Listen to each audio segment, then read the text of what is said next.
Abakurikiye Hozana TV turagarutse mu gice cya kabiri, turacyari kumwe na Apôtre Mutabazi, reka tumwumve akomeze atuganirize. Simple. Umuntu abereyeho gukemura ikibazo kiri mu isi, kizengereje isi ku bw'icyubahiro cy'Imana. Iyo iryo jambo wamaze kurisobanukira ukarya Afurika, ubuzima bwawe buroroha, uhora wishimye nk'ubu nkanjye sinyambabara n'umunsi warimo, kandi ntago amafaranga yakwihisha. Mbereyeho gukemura ikibazo kiri mu isi ku bw'icyubahiro cy'Imana. Mbereyeho gukemura ikibazo kiri mu isi nkoresheje amahame y'ubumana ku bw'icyubahiro cy'Imana. Iki ngiki abantu bagisobanukiwe ntago bahora bameze nk'uko mbona abarokore basenga. Mana mpa amafaranga, mana no. Bwira Imana uti Mana, muri karitsiye hari ikibazo nahabonye cy'amazi muri Kicukiro, mpiyerekwa ry'uburyo nagikemura. Cya kibazo cy'amazi uzagikemura, ubu umukire, wongere ubu umukire, n'ejo uzakemura n'ikindi. Buri muntu wese muri we afitemo imbuto yo gukemura ikibazo. We are problem solvers, not problem. Ariko abarokore benshi bahindutse problem makers. Na abanyabibazo, na abatera abandi bibazo aho gukemura ibibazo. None n'abandi kubera kutagira ubumana muri bo, umukemurira ikibazo agashaka kugenda akubwiye ngo merci, ibi ntago byemeye mu bwami bw'Imana. Ntago byemeye mu bwami bw'Imana. Niyo mpamvu nkunda amatorero nka za Lakewood kwa Joel Austin. Na paranta arahembwa, n'uyuwijire n'uwicaza abantu arahembwa, n'uparikisha imodoka agahembwa. Ntago bigarukira ku mushumba gusa. Kandi uko nako umurimo w'Imana wakorwaga mu isezerano rya kera, buriya nta kintu na kimwe cyakorerwaga mu ihema ry'ibonaniro kidakozwe n'abarewe. Kuri na security yabaga ari abarewe, abakumirizi. Kuririmba byabaga ari abarewe, kwikorera isanduku byabaga ari abarewe. Ibi n'ubukarani bwo mu bwami bwakorwaga n'abarewe, kandi bose babaga pay. So mu by'ukuri rero gusobanukirwa ubwami bituma ubaho neza, kandi ukabaho ubuzima bushobora gutuma abo hanze y'ubwo buzima bifuza kubaho nkawe. Ngira abantu benshi bifuza kuba nka Mutabazi kandi atari abakristo. So rero abo bantu igihe kimwe kizagera ujye usanga ndi kubatiza 1,000 cya buri cyumweru. Kubera iki? Ufite abantu 100,000 we influencinga. Donc influence no kuvuga ngo hari umuntu ufite inyota yo gutekereza nk'uko utekereza. You want to think the way you think. Wena niyo natafata akagero gato nkahita amasohoka kubera ko abantu nabonye abanyarwanda batinya politiki. His Excellence, hari umuntu twaze tuvuga nawo muri Gabo wamwumvishe, rema ambwira ngo ubwira umuntu ngo umunyarwanda ukabona kujijinganya, ambwira ngo kwa Kagame agahita hamenya. Nimba ibihugu byose bya Afurika n'abantu babigize bashobora kuba bamwe batazi u Rwanda bazi Kagame, aba president byajya bibacanga bagaza kumubaza ati bigenze gute cyase duhinga bo nkeya zidufasha. So nuvuga ngo afite influence, iki ntiwakirwa ugihakana. Donc ni ukuvuga ngo umuperezida bicanze aravuga ati ko nk'uwamumpa tugahura tukaganira, ati niyo twaganira gusa. Donc ubwenge yanyanduza gatuma nkemura ikibazo mfite iwanjye. So uwo muntu aba ari influential. Ubundi ibyo nitwa tubimenyeye ko bigira abazungu imitekerereze ye n'inyamibwa, ariko twaje kwisanga umuntu avuga indimi arirwa kanyarira, ariko abantu bareba imitekerereze bakavuga ati aho gutekereza nkuriya, nimba n'ibyagakiza bishingiye ku mitekerereze icuramye nk'iriya sinzabijyamo. So rero abakristo twihane kuko tutaha umwuka w'ububata. Ni nkaho abakristo bafite umwuka w'ububata kandi si bikwiye. Ntago twaha umwuka w'ububata. Undi yarabaje ngo se ngo twabaye imbata zande. None Petero aravuga ngo ikintu cyakunaniye kikakunesha ubaye n'imbata yacyo. Twira tuvuga ngo tuzaguriza amahanga ntituzayaguzaho. Umaze imyaka 20 ibivuga. Byanakunaniye gufata 10,000 ngo bihe umuntu. Ese urabiha umuntu ubundi no mu rusengero wabishobora kubitura? Donc uracyafite umwuka w'ububata kuri wowe. Aravuga ngo twaha umwuka w'urukundo, the spirit of love and sound mind, n'ubwenge. Bivuze iki? Biravuze ngo se ko ndikubabwira ibintu byinshi. Reka nkubwira aka kantu. Ndagize ngaruke ku mpano z'umwuka wera. Kuko nashatse kugaragariza abantu ngo impano z'umwuka wera zirenze ziriya zo gutitira. Hari uwitwa Besalel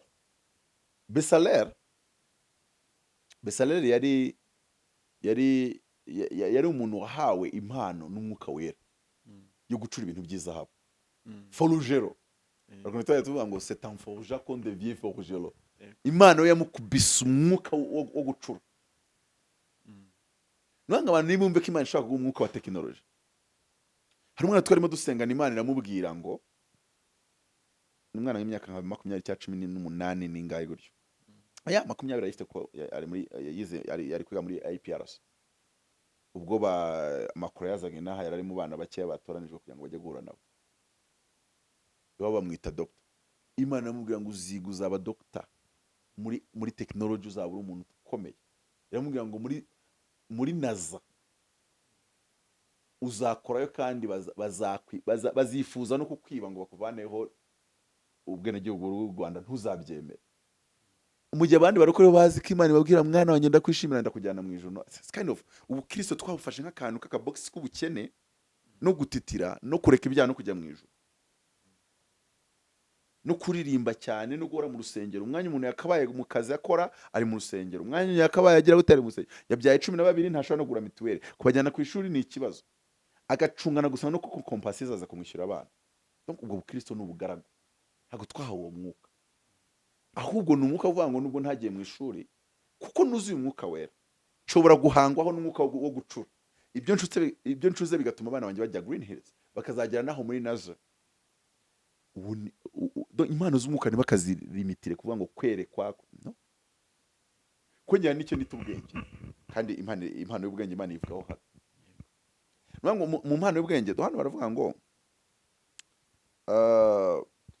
nicyo gituma mbamenyesha yuko ari nta muntu ubwirijwe n'umwuka w'Imana uvuga ati Yesu ni ikivume, kandi nta muntu ubasha kuvuga ati Yesu ni umwami atabibwirijwe n'umwuka wera. Ntabwo hano ndavuga ijambo bita kuvuga, kuko hano n'umuntu uvuga ibyo adasobanukiwe. Ni kuvuga ngo hano ndetse nimba navuze Greek mvuze ngo vuga ngo Basileya ntiwabisubiramo, Pateri ntiwabisubiramo, Hemoni ntiwabisubiramo, Eriteto ntiwabisubiramo, ariko zubwo waba bivuze kuko ubizi. Hano riri jambo ngo kuvuga ngo Yesu ni umwami no nukuba understanding yawe, imyitekerezo yawe iri kubasha gukubikurwa no kubisobanukirwa uburyo Yesu ari umwami, nicyo bisobanuye kuba ari umwami. Nk'urugero abantu benshi baravuga ngo Yesu ni umwami bashatse nimba navuga ngo babihagarike cyase nabo umwami koko babone kubivuga. Ubundi umwami ni ijambo rivuga ngo ni Lord, owner, master. Nuvuga ngo iyo uvuze ngo Yesu ni umwami wanjye bivuze ngo ibyo ntunze nanjye ubwanjye ni iby'uwo mucunguzi. Biravuze ngo bisobanura owner, niyo mpamvu bavuga ngo landlord. Ubonye ijambo ba landlord, so it is the owner of the land, landlord. Rero iyo uvuze ngo Yesu ni umwami wanjye, he is my Lord, ubuvuze yuko ari landlord wa wowe nka land, uhindutse land na wahindutse nyiri byondo. Sibona ngo ni ba nyiri byondo. So rero kuvuga ngo Yesu ni umwami ku rurimi ni ikintu kimwe, no kubusobanukiwe no kuba ubyumvisha ubwenge bwawe ni ikindi. Ariko ngo ibyo byose ubikora babibwirijwe n'umwuka wera. Ibi byose ubikora bafite mwuka wera. Ntago bafite mwuka wera bavuga mu ndimi gusa. N'abajya bigisha ku munsi wa Pentecote ngo umuntu wese utaravuga mu ndimi ntago arozura umwuka wera. Kinyama. Ngo umuntu wese ngo utaravuga ngo rita saka ngo nta none abantu bakajya tangira kubihimba bakabiforosa tasa. Paulo yigeze abwira abantu reka bajye basoma Bibiliya. Yigeze abwira abantu baza ngo nese mwese mwawe kuvuga mu ndimi. Akabwira ntabwo avuga ko badafite umwuka wera. Ase ngo mwese muvuga mu ndimi cyase mwese mwahawe kuzisobanura. Ngo nuko rero mwahabwa kuvuga mu ndimi undagahabwa kuzisobanura, undagahabwa. Hano nakomeza banga icyakora hari impano z'uburyo bwinshi, ni bwinshi ariko umwuka numwe, kuko iyo abari zino zanditse hano yari kuvuga ngo ari impano z'uburyo ni 9 zanditse hano, ariko ubundi uriya ni uburyo. Zino si impano, ni uburyo, impano z'uburyo ni nk'ama class aziclassifiyamo. Aravuga ngo umuntu wese agahabwa ikimwerekanaho umwuka kugira ngo bose bafashwe. Nk'ubu nkanjye n'urugero ndi kuya politike mbatate kuvuga indimi nzifatira nka hano kurenza iyo ndi kubwiriza seriousement. Donc inshuro mbatante kuvuga mu ndimi ziba nyinshi ndi kuvuga politike kurenza iyo ndi kubwiriza, kuko nahawe kinyerekanaho umwuka w'Imana cyitwa politics. ndetse nabwiye ko ecclesia bisobanura political group of people. Rero ni abantu babaga baragiye ahantu kuhahindura, reka tubyite gutya, guhindura umuco wawo, kubahindura nk'aho baturutse, n'ubakaza boherejwe n'umwami, babaga bafite agenda y'umwami, barya nk'ibwami, bambara nk'ibwami. Ibyo birebye se ubibona mu itorero uyu munsi, ni abantu bari aho ngaho bari marere ibintu byose, ariko si uko byakagenze. Rero hano aravuga ngo buri wese ahabwa ikimwerekanaho uwo mwuka kugira ngo bose abantu bafashwe. Donc ikintu ukora kigakemura ikibazo cya sosiyete gishobora no kuba gihawe n'umwuka w'Imana. Nkuko twavuze Basaleli yaracuraga, hari n'urahabwa kuroba. Ese ba Petero ntuzwagize abarobyi b'abantu. Nuko hano aravuga ngo umwe aheshwa ijambo ry'ubwenge. Ijambo ry'ubwenge n'umwuka, cyo ni kimwe. Ubwo ni uburyo bumwe, ijambo ry'ubwenge. Reka dukuremo ikintu kivuga ngo ubwenge. Nuvuga ngo hari package cyangwa se hari raw, nimba nabita raw cyangwa se nkabyita class y'impano z'umwuka zitwa iz'ubwenge. Ari no hazamo izo za politiki. Hari n'abantu batazi gutandukanya leadership na politiki. Hari umuntu bari umuleader mwiza atari umupolitician mwiza. Leadership ni ikintu kimwe, politiki ni ikindi kisumbuye kuri leadership. Ntabwo ari ardomantire nk'uko abantu babitekereza. Nayikoreye definition ndavuga ngo la politique sera dit possible pour faire avancer un peuple sans toutefois laisser aucune derrière, surtout sur le plan économique. Izo definition nyinshi nzihabwa n'umwuka. Nkuko abantu yerekwa akavuga ati nderetswe Imana iguhaye inzu, niko nanjye njya kumva nkumva definition nk'iyi iramanutse. Noneho nawe ndi kuyivuga, abarokore bakajya hariya muri comment kuri YouTube bakuvuga ngo uyu muntu yivanze na politiki kubera kudasobanukirwa ubwami. Ubwami ni ubushobozi bwo gukemura ikibazo cyose kiri mu isi. Bamwe rero bahabwa kategori y'impano zitwa ubwenge, bagahabwa ubwenge butanzwe n'umwuka wera. Uribuka Yosefu ari kwa Potifari, yigeze avuga indimi, ariko se ntabwo ari mu mwuka w'Imana. Nuvuga ngo abantu impano z'umwuka bazi n'imise ku tuntu duto. Mu bwami tuvuga iki?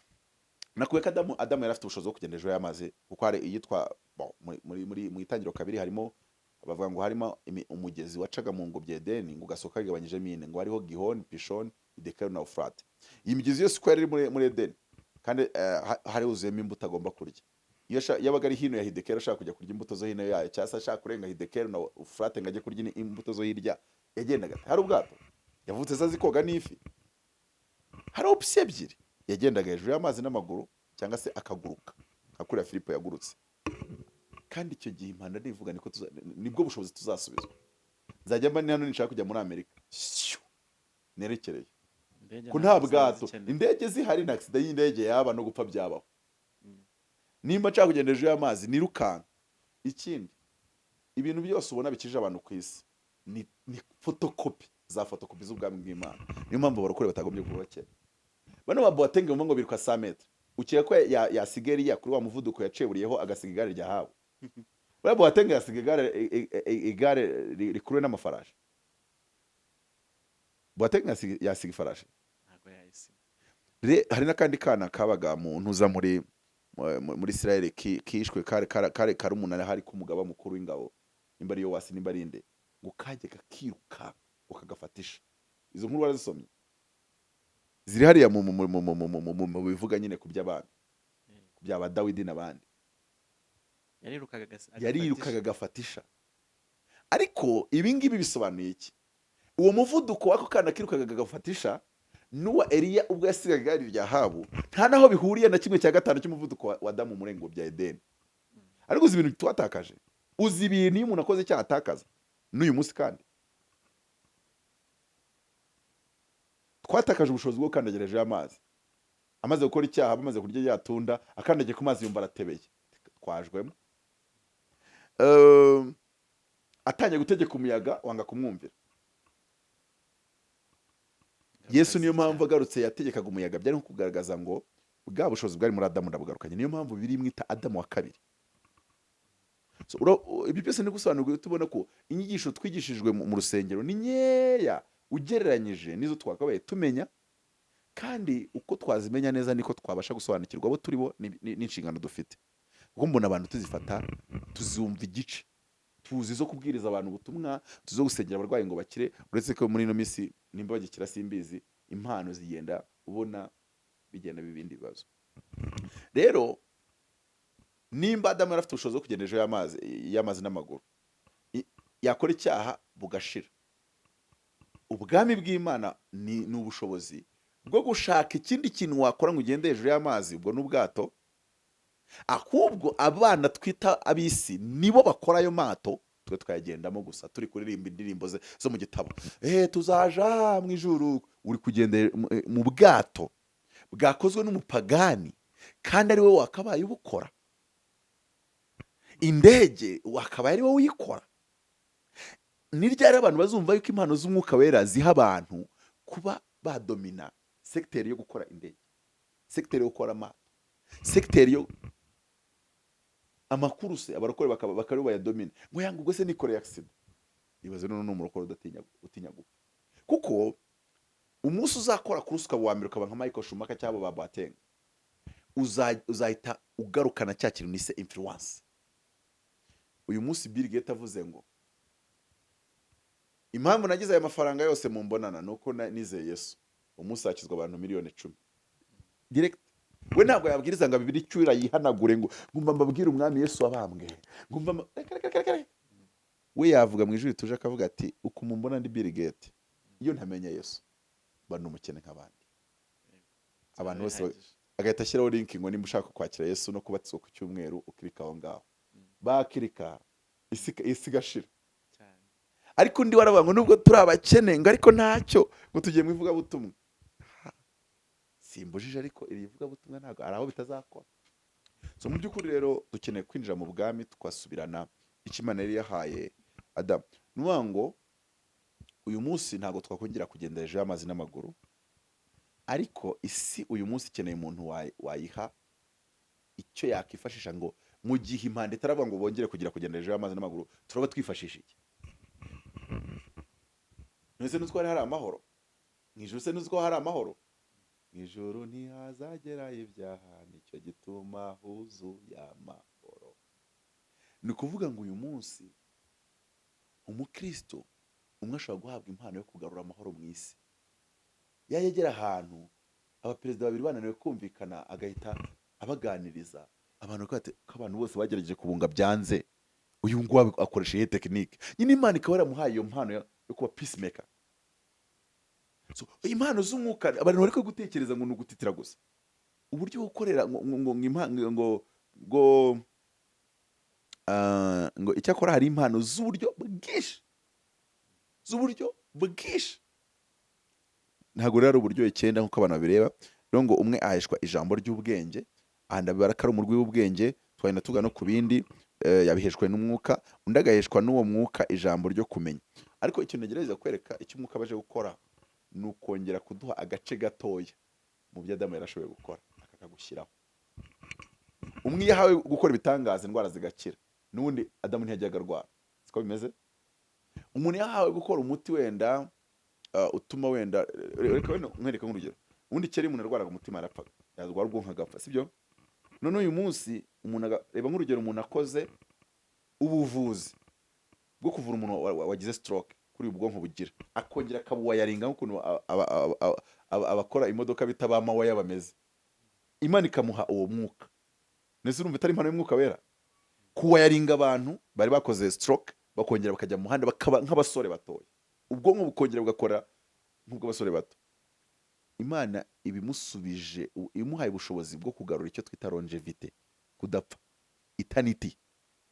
Hari n'ukuntu njya nigisha business nkagaragaza ibintu 7 ducuruza ku isi, harimo n'icyo twita eternity. Nk'iyo umuntu ari gucuruza igitabo, ntabwo ari gucuruza ibindi, ari gucuruza kudapfa. Uvuga ngo nimba wanditse igitabo kizamara imyaka 100 bakigisoma, bivuze ngo umuntu nimba wandika ibitabo cyangwa se ucapisha ibitabo, ntago wakabaye wamamaza ngo ngenda capa impapuro. Ugomba kurenga aho ngaho ukavuga uti iyo dufashe ibintu byawe tukabishyiramo hano, wumvishe n'abantu bamamaza ibintu by'amafoto, ngo uzi ubukwe ngo tutagezemo, ngo ni uku, mbese bagashaka kwereka ngo urabubitse amateka yawe iteka ryose. Umuntu wese rero aba tante gukunda ikintu kimubwira eternity, kimubwira iteka, ariko si icyo, nuko aricyo twatakaje muri Adamu. Umuntu wese ashaka kuyobora. Hari n'abarokora bakunda kuvuga ngo icyubahiro ni icy'Uwiteka, mubikure. Hari icyubahiro cy'Uwiteka kibukwacyo, natwe tukagira icyacu. hanyuma Apôtre buriya Niyo mpamvu Yesu yavuze ngo umuntu nankorera data azamuha icyubahiro. Nuhanga abantu bige Bibiliya neza, bareke kuvangavanga ibintu. Umuntu nankorera data azamuha icyubahiro. Kubera iki abantu dukunda power? Ubundi umuntu wese ava akagera. Niyo mpamvu abantu bakunda demokarasi. Manza ari njye nyine uyanga. Kubera ko demokarasi iprometa buri wese ko aragira power, akaba ari uyobora igihugu. Donc buri muturage imuprometa ko azayobora igihugu. Kuko buri muntu wese ahava akagera akunda power. Niyo mpamvu ubona umuntu abwira umwana ngo icaraho, muhaguruka, ngo wivuga, wisimbuka, wikina muri salo. Ngo nagatandanse ko kureba ko kuba wagira umuntu control. Ariko Imana muri Edeni ntabwo yarahaye Adamu kuzajya controla muri ubwo buryo. Ahubwo yari yamuhaye gukontrola ibiti, amabuye, amazi, umuyaga, umukungugu. Na kiriya gihe rega Mose yakoraga ibitangaza muri Egiputa, nicyo kintu yabaga gukora. Gufata umukungugu akawukontrola, akavuga ngo nuhinduke inda. Abikoresheje autorité gusa, abikoresheje ijambo riva mu kanwa. Rero iyo duhaye impano z'Umwuka Wera, twongera gusubizwa ibicece by'icyo kintu cyari cyuzuye muri Adamu. Noneho tukabihabwa nk'ubushobozi. Ubushobozi bushobora kutubaho igihe gitoya bugashira, cyangwa se ubushobozi bushobora kuba kuri twe bitewe n'ubukore bwo mu mwuka dufite, ariko ugasanga ntawe ufite na kimwe cy'igihumbi cy'ibyari muri Adamu. None ibyari muri Adamu Imana irabifata ikabicagagura, ikabishyira mu bantu batandukanye bagize itorero, kugira ngo ibyo bintu bizajya bikorera hamwe. Niyo mpamvu kimwe mu bintu bigira imbaraga z'abarokore ni ubumwe, kugira ngo uzane arakari mu bajyaga barimo zani yawe yaguhaye nanjye nzani yanjye yampaye. So ngo uzane impano ikurimo, nanjye nzani yanjye, nuriya zaniye, nuriya zaniye, no zose zize kugenda zicomekana zicamatana, zize gukora ikintu kimwe. Niko tuzakora cya kintu kiba ngo gukemura ibibazo. Niho Bibiliya ivugira mu Efeso ngo muri itorero rya Kristo, ngo Kristo akaba umutwe, ngo natwe itorero tukaba umubiri ushyikirwamo na byose. Nivuga ngo byose ntago byabaho, umuntu wese ashaka kuba nyamwigendaho n'ibindi. Rero impano z'umwuka hano bashaka kuvuga izo tumenyereye cyane, arizo abantu biseka ari z'umwuka, undi agaheshwe n'uwo mwuka ijambo ryo kumenya. Ahangaha harimo umugisha, harimo impano. Kuba Umwuka Wera ashobora kuza kuri wowe, IQ yawe ikazamuka. Nibyo bintu Imana yankoreye. Abantu benshi twiganye muri Troncome barambwira ati no, IQ ufite uyu munsi ntabwo ari wari ufite tuzi muri Troncome. Nkabwira ni yes, Umwuka Wera arabikora. Njye napfukamye ahantu, Imana yambwira ngo nsaba ikintu ushaka nkiguhe. Ndavuga nti icyo nshaka inkubita ubwenge, ati ndabuguhaye. Uhereye uwo munsi najya mvuga abantu bakatangara ngo cye data we. Wenda jana n'umuntu ushaka kumva ibintu ndi kuvuga akabanga ngo nta nubyo nigeze ntegura. Nanafashe imikoro nanigeze mpanga icyo ndi buvuge. Nuwa ngo gusa nshatse nko kujyana mu giterane kinini nategura noneho. Noneho nateguye bari ibindi noneho. Kandi ubwo icyo gihe nateguye nk'iminota 30 cyangwa se saha. Najya mu giterane abantu bavuga ngo giye baba we. None ureba none umunsi nzajya nkujya muri Amerika nkategura ukwezi kose. Ushobora nko kuvuga n'amakara kazamuka akaranduka. Ari naho iyo ndege yanjye zava kugira ngo abantu bagiye babyumva neza. Nari nzi ko nzayigura. Mukecuru mwarambwira ati neretswe aho uzayikura. Uzavuga ibyanditswe byera. Uvuga ubwenge bw'ubwami. Umuntu haguruka avuga atoya. Ibyo bintu uvuze n'ibyo wavuze ubwashize. Ubwabyo miliyoni z'amadolari bimaze kunyinjiriza nakayabo. Rero njye nkwihereye indege. Nuwango nicyo cyanye nakubwiraga. Nicyo cyane nakubwiraga. Urabona ko ntabwo mfite ndi kuvuga ngo nzagira indege. Ariko umuntu yatarasobanukirwa icyo kintu arusha abandi impano imurimo y'Imana, unafite ubwoba ngijo se nzaba wande. We reka pour information nta n'inzu ngira. Pour information n'imodoka narayiparitse nabonaga iri icumbagurika ukuntu. So magambo makeya nta pressure nimwe mfite. Sinakima amafaranga kubera ko nta pressure kuyagira mfite. Nzi ko hari ikintu ndusha isi yose, nzi ko hari impano imbamo, kandi nzi neza ko iyo mpano nkomeza kuyiteka neza nkayisonga neza, umunsi umwe izakemura ikibazo cy'umumiliyarderi arekura indege. Ubwo rero indege izaba yazanye n'ibindi byose. So mu by'ukuri impano ni nyinshi, ngo hari impano yo kumenya, n'ibijyana byose na knowledge. Nk'uwo mwana nyine Imana yabwiye ngo azajya muri naza bamutinye, ngo hari n'ikintu azavumbura bashake kumwiba ubwo bushakashatsi. Ni impano yo kumenya, donc ni mu gisata cyo kumenya.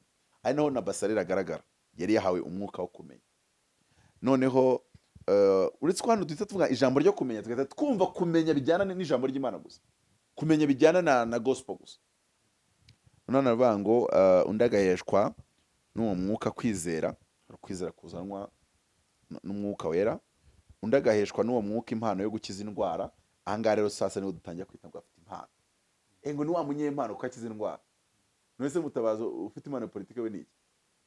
None se kanaka ufite impano yo kumenya no gukora amadécouverte scientifique we niki?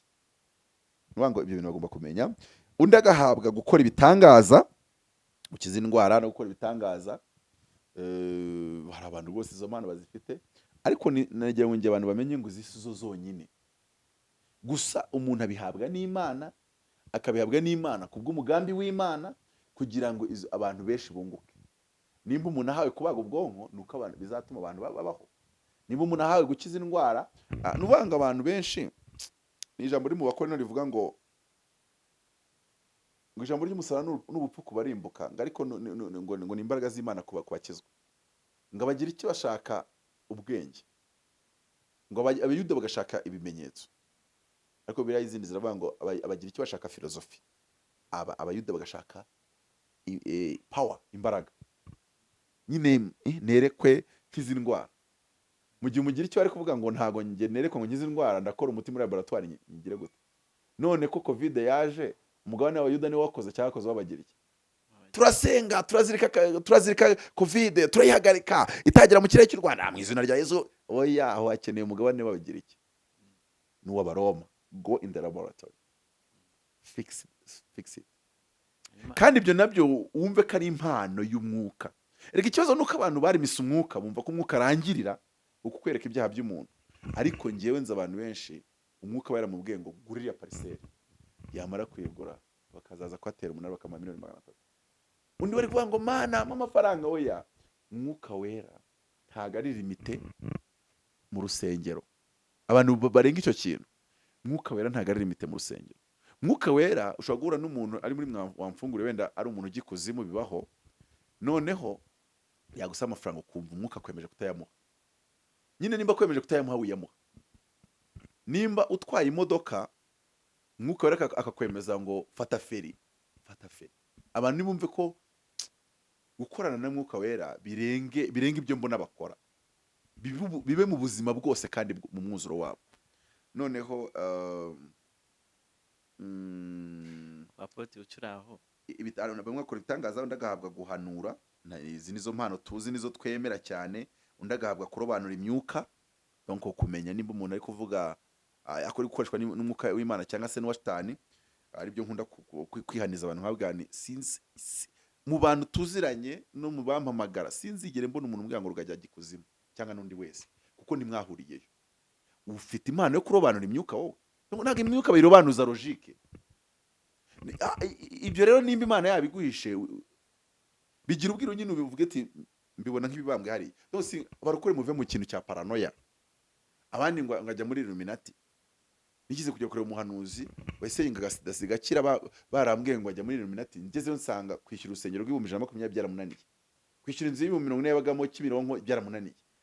Illuminati yabisigaye itazi gutanga amafaranga. Ariko ubwo icyabibateraga babonaga sida ikize, bati izi mbaraga nta nizi kuzuma. So ibyo bintu abantu bajye babivamo. Bamwe bahabwa guhanura, abandi bagahabwa kurobanura imyuka, undi agahabwa kuvuga indimi nyinshi. Biragaragara yuko bose batahabwa kuvuga indimi nyinshi. None bakagira umuntu kubwira ngo ikimenyetso cy'umuntu wiziye umwe kabera ngo nukavuga indimi. Bigaragara yuko nyine uyu muntu ntago ari umwigisha mwiza wa Bibiliya. Kuko turafite ikibazo cy'abigisha mu Rwanda. Dufite ababwiriza benshi, n'abahanuzi benshi, n'abigira abahanuzi benshi, n'aba motivational speaker benshi, ko arabona itaba motivation. Mana ni gutekera ifiriti mu mibyizi vuga ngo amina. Ibyo ni motivation, ibyo ni ubushyushya rugamba. Uri umushyushya rugamba. Ko abantu ntibakimenya gutandukanya eloquence na revelation. Ngo yarafiti cyangwa yarafite ijambo ngo rifite ngamavuta. Oya, wahuye n'umuntu ufite umunwa ufite eloquence. So eloquence rero uri ku mistake ninga umuntu ashobora kumara n'amezi 5 adasenga, ariko wamuha mikoro kubera ko azi gukubita ikibuye gashyushya ibintu. Ni ukuvuga ngo aha ngaha bikeneye yuko abantu baba bagize, kandi erega na bano bantu wibarenganya bicaye imbere, impamvu bagize ngo afite amavuta ntayo afite, ni uko amavuta aramenyana. Iyo wituriye mu isi y'amarojike ugahura n'umuntu ufite eloquence, ukeka yuko afite amavuta, ariko iyo ufite amavuta y'Imana, uzi ko umuntu anaguhagarara imbere ari gukoresha imbaraga zitari iz'Imana, ugahita ubyumva. Cyangwa se wagera imbere y'umuntu umurangi ko nabo bajya bakoresha Bibiliya, ugahita ubyumva, ugahita umuva iruhande ukavuga ati ndumva. Umuntu yarakubaza se numvaga nk'uko umurimo udahuza n'undimo, ukabyumva. Noneho abantu b'uyu munsi ntibakibimenya, ukaraza abantu bose bakagwa hasi bumva ari umwuka w'Imana. Turasabwa rero ko tuyoborwa n'umwuka w'Imana kandi tukuzura umwuka wera, ngo undi agahabwa gusobanura indimi. Urabona ko bamwe bahabwa kuzivuga abandi bagahabwa kuzisobanura. Si bose bazivuga, si bose bazisobanura. Ariko byose uwo mwuka umwe niwe ubikorera muri bo, agabira umuntu wese uko ashaka. Rero tukaba tuvuga ngo impano, nuko iby'impano bimeze, zirahari kugira ngo zungure itorero, ariko nituvuga nk'impano zirahari ngo zungure itorero kandi abantu bafashwe, tumenye yuko itorero ntabwo riba mu rusengero. Itorero navuze ngo ni ecclesia. Niyo mpamvu Yesu yasanze abagira icyo baragiraga itorero ryabo, abagira icyo bagiraga amatorero, ecclesia. Iz'umwami yoherezaga nka political group of people. Abaroma nabo bakajya bafata abantu 300, iryo ryabaga naryo ari ecclesia yabaga yoherejwe. Noneho Yesu nawe aje aravuga ngo I will build my church, my ecclesia. Kuvuga ngo nzubaka itorero ryanjye, nuko yarazi ko na Kayizari agira irye. Nuko abantu bazi ko kubatiza byazanywe na Yesu cyangwa se Yohana Umubatiza, no, n'abaherodiyani barabatizaga. Bibiliya yaryo dusoma tukihuta, ni umuhango warakorwaga n'abandi nabo bakawukora, ariko bikaba bifite ibisobanuro bisa n'ibitandukanye. Bavuga ngo Yohana yabatizaga umubatizo wo kwihana, ariko ngo Yesu aje azabatirisha amazi n'umuriro, we yaje abatiza undi mubatizo utari uwo kwihana, abatizo. So rero wari ugiye kumbaza ngo nari ngiye kubaza, twabonye yuko Basareli yahawe impano yo gucura. Buriya nk'umuntu ucura imbunda yayihawe n'umwuka w'Imana cyangwa umwuka wa Satani? Umurokore, pasiteri, apotre wagira uruganda rw'imbunda nk'uko waba generali, kandi hari abo zica, nubwo hari n'abo zikiza, ariko hari n'abo. None se cyangwa ko akica abantu barenze ab'Imana yica? Magambo makeya, gupfa si ikibazo, ugupfa k'umuntu w'imbere nicyo kibazo. Naho igihe cyose isi irimo icyaha, urupfu tuzabana narwo, niyo mwakihagararaho mukigira abana beza, wanakipfusha. Rero ziriya mbunda, none se imbunda zikozwe ukeka ko baba bazikoze akira, baba bazikoze ngo zice aba innocent. None se ufite igihugu wakirinda nta mbunda? Kuko ushatse kukirinda nta mbunda, ababi wenda tuvuge ko mwese mukijijwe, none waba atarakizwa kandi uvuga ati kiriya gihugu tugenda tugifuye tugisahure, baza bakabarasa. So niyo mpamvu izo mbunda zikorwa kugira ngo zizarinde umutekano, mu gihe impande itaravuga ngo byose bihinduke kuba bishya. Mu by'ukuri rero vuga ngo wahawe gucura, nyine abayahawe gucura no mu bakora za atomic bombs, ushobora gusanga abana b'Imana. Nk'urugero, atomic bomb uretse Amerika yiteye, ntabwo ziriya ari intwaro zo kurwana, ziriya nicyo bita arme de persuasion. Ni intwaro zo kubikamo ubwoba umwanzi. Niyo mpamvu Korea y'Amajyaruguru nta muntu wayitera, nubwo Abanyamerika yirwa yishyamangaza, wari wabona babatera, kubera ko baravuga ati umuntu ufite bombe atomike uramutera waba wubitse isi. So aho nishatse nko kwereka ngo umurokora ashobora no guhabwa impano yo gukora atomic bomb, kuko Imana ni kureba ikavuga ngo n'urugero, ikavuga ngo intambara ziri mu biyaga bigari zose muhaye impano agakora atomic bomb, zose zahita zirangira, kubera yuko baba babonye intwaro ituma abantu bumvikana, ariko nimba ariko nabyita intwaro ituma abantu bubahana. Noneho umuntu we yabireba agahita bara umubare ngo wawe yakica. So ni rimwe na rimwe rero ya mpano y'ubwenge nakubwiye niyo ituma ubasha kugenzura ibyo ngibyo, ukamenya ngo nshobora kuyikora, ariko mu kuyikora nkashyiraho protocol ituma itajya mu maboko mabi. Nise ntiwabonye ko nk'urugero ibihugu byose bitemererwa gukora intwaro za kirimbuzi, cyangwa se na Amerika kavuga ngo tugomba kuzigabanya tukagira izi control. ugasanga ngo Uburusiya burazifite, Amerika irazifite, China irazifite, ariko abandi ntitwemeye kuzigira. Ariko nanone ugasanga power means responsibility, uriya uzifite ashatse kuzikoresha ku batazifite, bariya bandi bazifite nabo bamuhagurukana. Ibyo ni teori muri relation internationale na politique twita power balance of power. Yeah. So ibyo byose rero ntabwo ari ikibazo.